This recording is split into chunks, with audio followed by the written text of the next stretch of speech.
ನಮಸ್ಕಾರ ವಿದ್ಯಾರ್ಥಿಗಳೇ, ಇಂದಿನ ತರಗತಿಗೆ ನಿಮ್ಮೆಲ್ಲರಿಗೂ ಸ್ವಾಗತ. Welcome student, welcome you all to today's class. We discussed about the business policy. Now we'll understand what is personal policy. And today we'll learn objectives and principles of personal policy. First, let us understand personal policy. Personal policies are the rules that govern how to deal with human resources or personal related situation. According to Dale Yoder, a policy is predetermined selected course established as a guide towards accepted goals and objectives.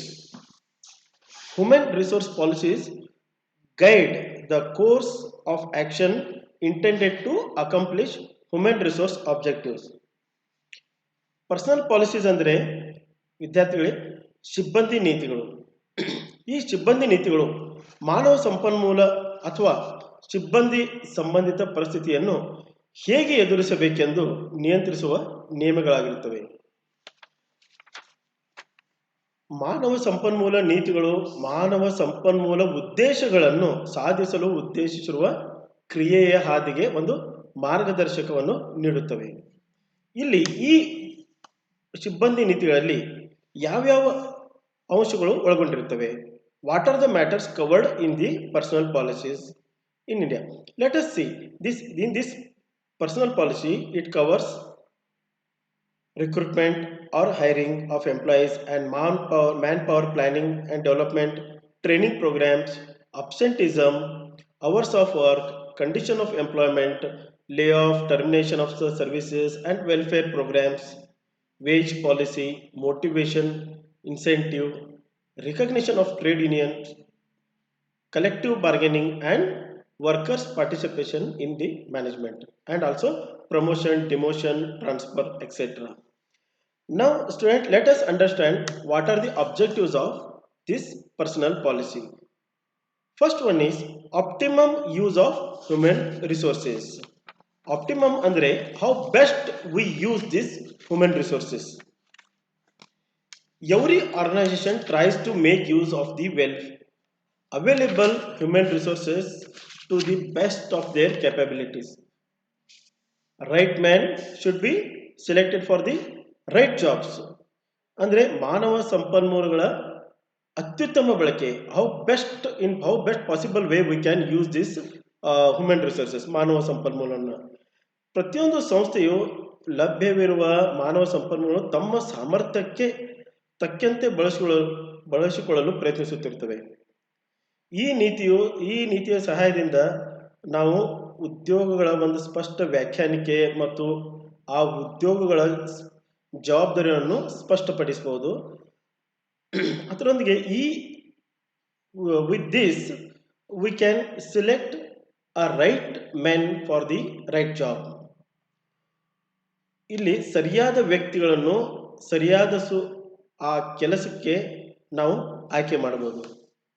Second one is training of every one. Here train and develop everyone so as to make them competent for doing their job. The personal policies must encourage healthy and constructive competition among workers and also provide an opportunity for development and growth of an individual. ಇಲ್ಲಿ training of everyone means ಪ್ರತಿಯೊಬ್ಬರಿಗೆ ತರಬೇತಿ ಕೊಡೋದು. ಏಕೆಂದರೆ ಪ್ರತಿಯೊಬ್ಬರಿಗೆ ತರಬೇತಿ ನೀಡುವುದರ ಮುಖಾಂತರ ಅವರಿಗೆ ಆ ತಮ್ಮ ಕೊಟ್ಟಂತ ಕೆಲಸವನ್ನು ಸಮರ್ಥವಾಗಿ ಮಾಡಲು ಅವರಿಗೆ ಅಭಿವೃದ್ಧಿಪಡಿಸುವುದು. ಸೊ ಇದರಿಂದ ಏನಾಗುತ್ತೆ, ಅವರಲ್ಲಿ ಆ ಕಾರ್ಮಿಕರಲ್ಲಿ ಒಂದು ಆರೋಗ್ಯಕರ ಮತ್ತು ರಚನಾತ್ಮಕ ಒಂದು ಸ್ಪರ್ಧೆಯನ್ನು ಪ್ರೋತ್ಸಾಹಿಸುವುದು ಮೂಲ ಉದ್ದೇಶವಾಗಿರುತ್ತದೆ. So next student, sound industrial relations. Personal policies aim at creating sound industrial relations. Workers are encouraged to put forward constructive suggestions and are given participation through joint management councils and work committees. ಇಲ್ಲಿ sound industrial relations ಅಂದರೆ ಒಂದು ಉತ್ತಮ ಕೈಗಾರಿಕಾ ಸಂಬಂಧಗಳನ್ನು, ಒಂದು ಉತ್ತಮ ಸಂಬಂಧಗಳನ್ನು ಸೃಷ್ಟಿಸುವುದು. ಈ ಸಿಬ್ಬಂದಿ ನೀತಿಗಳು ಉತ್ತಮ ಕೈಗಾರಿಕಾ ಸಂಬಂಧಗಳನ್ನು ಸೃಷ್ಟಿಸುವ ಗುರಿಯನ್ನು ಹೊಂದಿರುತ್ತವೆ. ಕಾರ್ಮಿಕರನ್ನು ರಚನಾತ್ಮಕ ಸಲಹೆ ನೀಡುವಂತೆ ಪ್ರೋತ್ಸಾಹಿಸುವುದು ಇಲ್ಲಿ ಮತ್ತು ಅವರಿಗೆ ಈ ಒಂದು ಆಡಳಿತ ಮಂಡಳಿಯಲ್ಲಿ ಅವರಿಗೆ ಪಾಲ್ಗೊಳ್ಳುವಿಕೆ, ಭಾಗವಹಿಸಲು ಒಂದು ಅವಕಾಶವನ್ನು ನೀಡುವುದರ ಮುಖಾಂತರ ಇಲ್ಲಿ ಒಂದು ಆರೋಗ್ಯಕರ ಸಂಬಂಧವನ್ನು ಸೃಷ್ಟಿಸುವುದು ಇಲ್ಲಿ ಇದರ ಈ personal policy objective. Next one is payment of fair wages.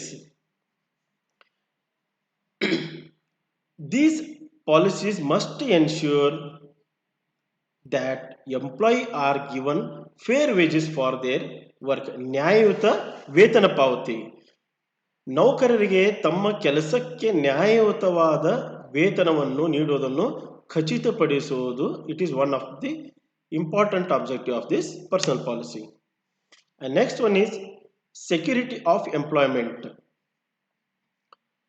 One of the objectives of personal policy is to provide social as well as economic security to the workers. ಇಲ್ಲಿ ಕಾರ್ಮಿಕರಿಗೆ ಆರ್ಥಿಕ ಮತ್ತು ಸಾಮಾಜಿಕ ಸುರಕ್ಷತೆಯನ್ನು ಒದಗಿಸಿಕೊಡುವುದು. Policies must create mutual faith among those who work in the enterprise. Next one, respecting human dignity. Personal policies ensure fair treatment to all, irrespective of caste, color, and creed, and aim at respecting the human dignity. ಅಂದರೆ ಕಾರ್ಮಿಕರ ಅಥವಾ ಇಲ್ಲಿ ಮಾನವ ಸಂಪೂರ್ಣ ಅವರ ಘನತೆಯನ್ನು ಗೌರವಿಸುವುದು.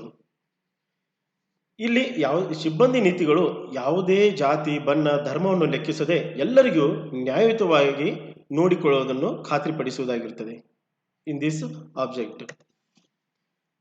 So these are the objects. Now we study what are the principles to be covered for formulation of personal policy. ಈ ಸಿಬ್ಬಂದಿ ನೀತಿಯನ್ನು ರಚಿಸಲು ಅಥವಾ ರೂಪಿಸಲು ಪರಿಗಣಿಸಬಹುದಾದ ತತ್ವಗಳು. First one, principle of right placement. Only those persons should be selected who are physically and mentally fit for the job so that they can become our asset in the future. ಇಲ್ಲಿ ಅಂದರೆ ಸರಿಯಾದ ಕಾರ್ಮಿಕರನ್ನು ನೇಮಿಸುವುದು, ಅವರು ದೈಹಿಕವಾಗಿ ಮತ್ತು ಮಾನಸಿಕವಾಗಿ ಕೆಲಸಕ್ಕೆ ಯೋಗ್ಯವಾಗಿರುವ ವ್ಯಕ್ತಿಗಳನ್ನು ಮಾತ್ರ ಆಯ್ಕೆ ಮಾಡುವುದರಾಗಿರುತ್ತದೆ. Second one is principle of development. Here, all workers should be given the opportunity to develop so that their monetary position as well as their social status is enhanced. ಅಂದರೆ ಇಲ್ಲಿ ಇದು ಅಭಿವೃದ್ಧಿ ತತ್ವ. ಇಲ್ಲಿ ಏನಾಗುತ್ತೆ, ಇದು ಎಲ್ಲ ಕಾರ್ಮಿಕರಿಗೆ ಅಭಿವೃದ್ಧಿ ಹೊಂದಲು ಅವಕಾಶ ನೀಡಬೇಕು. ಇದರಿಂದ ಅವರ ಆರ್ಥಿಕ ಮತ್ತು ಸಾಮಾಜಿಕ ಸ್ಥಾನಮಾನವನ್ನು ಹೆಚ್ಚು ಮಾಡೋದಾಗಿರುತ್ತದೆ. ಇಲ್ಲಿ ಸಂಸ್ಥೆಯಲ್ಲಿ ತಮ್ಮ ಬೆಳವಣಿಗೆಗೆ ಇರುವ ಅವಕಾಶಗಳ ತಿಳಿದು ಬಂದು ಅಂದರೆ ಅಲ್ಲೇನಾಗುತ್ತೆ, ಈ ಕಾರ್ಮಿಕರಿಗೆ ಒಂದು ಹೆಚ್ಚಿನ ಕೆಲಸದ ಬಗ್ಗೆ ಪ್ರಾಮಾಣಿಕ ಮತ್ತು ಶ್ರದ್ಧೆಯನ್ನು ನಾವು ಕಾಣಬಹುದು ಈ ಕಾರ್ಮಿಕರಲ್ಲಿ. So next principle is principle of participation. ಅಂದರೆ ಭಾಗವಹಿಸುವಿಕೆಯ ತತ್ವ ಅಂತ ಹೇಳ್ಬೇಕು ಅಥವಾ ಪಾಲ್ಗೊಳ್ಳುವಿಕೆಯ ತತ್ವ ಅಂತ ನಾವು ಹೇಳ್ಬೋದು. The workers should feel that interest of management is the workers' participation in formulation of policies can avoid a large number of problems which arise due to misunderstanding. ಅಂದರೆ ಇದರ ಈ ತತ್ವದ ಮೂಲ ಉದ್ದೇಶ ಏನಾಗಿರ್ತದೆ ಅಂದರೆ ಪ್ರತಿಯೊಬ್ಬರು ಕಾರ್ಮಿಕರಿಗೂ ಈ ನೀತಿಗಳನ್ನು ರೂಪಿಸುವಲ್ಲಿ ಅವರನ್ನು ಕೂಡ ಪಾಲ್ಗೊಳ್ಳಲಿಕ್ಕೆ ಅವಕಾಶ ಒದಗಿಸುವುದು. ಈ ರೀತಿ ಒಂದು ನೀತಿ ನಿರ್ಮಾಣದಲ್ಲಿ ಕಾರ್ಮಿಕರನ್ನು ಅವರಿಗೆ ಒಂದು ಪಾಲ್ಗೊಳ್ಳಲು ಅವಕಾಶ ಕೊಡುವುದರಿಂದ ಆ ನೀತಿಯಲ್ಲಿ ಯಾವುದೇ ಥರ ಒಂದು ಮಿಸ್ಅಂಡರ್ಸ್ಟ್ಯಾಂಡಿಂಗ್ ಇರುವುದಿಲ್ಲ. ಆ ಮಿಸ್ಅಂಡರ್ಸ್ಟ್ಯಾಂಡಿಂಗ್ ಮೀನ್ಸ್ ಆ ನೀತಿಗಳಲ್ಲಿ ಉಂಟಾಗುವ ಯಾವುದೇ ಒಂದು ಸಮಸ್ಯೆಗಳನ್ನು ಇಲ್ಲಿ ಈ ಪಾಲ್ಗೊಳ್ಳುವಿಕೆಯಿಂದ ತಪ್ಪಿಸಬಹುದು. Next one, principle of mutual interest. The worker should feel that interest of management is common with the workers. ಇಲ್ಲಂತೆ ಪರಸ್ಪರ ಆಸಕ್ತಿಯ ತತ್ವ ಅಂತ ನಾವು ಇದು ಹೇಳ್ಬೋದು. Principle of mutual interest. ಇಲ್ಲಿ ಇಲ್ಲಿ ಕಾರ್ಮಿಕರ ಆಸಕ್ತಿ ಮತ್ತು ಆಡಳಿತ ಮಂಡಳಿಯ ಆಸಕ್ತಿ ಕೂಡ ಈ ಎರಡು ಪರಸ್ಪರ ಒಂದೇ ಆಗಿರ್ಬೋದಂತ ಈ ಭಾವನೆ ಆ ಕಾರ್ಮಿಕರಲ್ಲಿ ಮೂಡಬೇಕು. Next, principle of good working conditions. Here, workers should be given better tools, good working conditions, and adequate wages, and there should be impartial appraisal of their work. ಅಂದರೆ ಇಲ್ಲಿ ಒಂದು ಉತ್ತಮ ಕೆಲಸದ ವಾತಾವರಣವನ್ನು ನಿರ್ಮಿಸುವ ತತ್ವ ಇದು. ಇಲ್ಲಂತೆ ಅಲ್ಲಿ ಕಾರ್ಮಿಕರಿಗೆ ತಮ್ಮ ಮಾಡುವ ಕೆಲಸಗಳಿಗೆ ಉತ್ತಮ ಸಾಧನೆಗಳು ಮತ್ತು ಉತ್ತಮ ಆ ಕೆಲಸದಲ್ಲಿ ಒಂದು ಉತ್ತಮ ವಾತಾವರಣವನ್ನು ಮತ್ತು ಸಾಕಷ್ಟು ವೇತನವನ್ನು ನೀಡಬೇಕು ಅಂಥೇಳಿ ಈ ತತ್ವ ಹೇಳುತ್ತದೆ. ಇದರಿಂದ ಏನಾಗುತ್ತೆ, ಇದರ ಜೊತೆಗೆ ಅವರ ಕೆಲಸದ ಬಗ್ಗೆ ಮೌಲ್ಯಮಾಪನ ಮಾಡುವಾಗ ಕೂಡ ಯಾವುದೇ ಒಂದು ಪಕ್ಷಪಾತವಿಲ್ಲದೆ ಅವರ ಕೆಲಸದ ಮೌಲ್ಯಮಾಪನವನ್ನು ಮಾಡುವುದಾಗಿರುತ್ತದೆ. And next principle is principle of flexibility. ಅಂದರೆ ಫ್ಲೆಕ್ಸಿಬಿಲಿಟಿ ಮೀನ್ಸ್ ಹೊಂದಿಕೊಳ್ಳುವುದು. This personnel policy must be such that it can be change with the changing circumstances. ಅಂದರೆ ಈ ಸಿಬ್ಬಂದಿ ನೀತಿಯು ಬದಲಾಗುವ ಸನ್ನಿವೇಶಗಳಿಗೆ ಹೊಂದಿಕೊಳ್ಳುವ ಹಾಗೆ ಬದಲಾಯಿಸುವಂತಿರಬೇಕು. It should not be rigid, it should be flexible. So students, these are the principles of the personal policy. So now we understood what is personal policy and what are the objectives of this personal policy and what are the principles to be considered while formulating this personal policy. Thank you.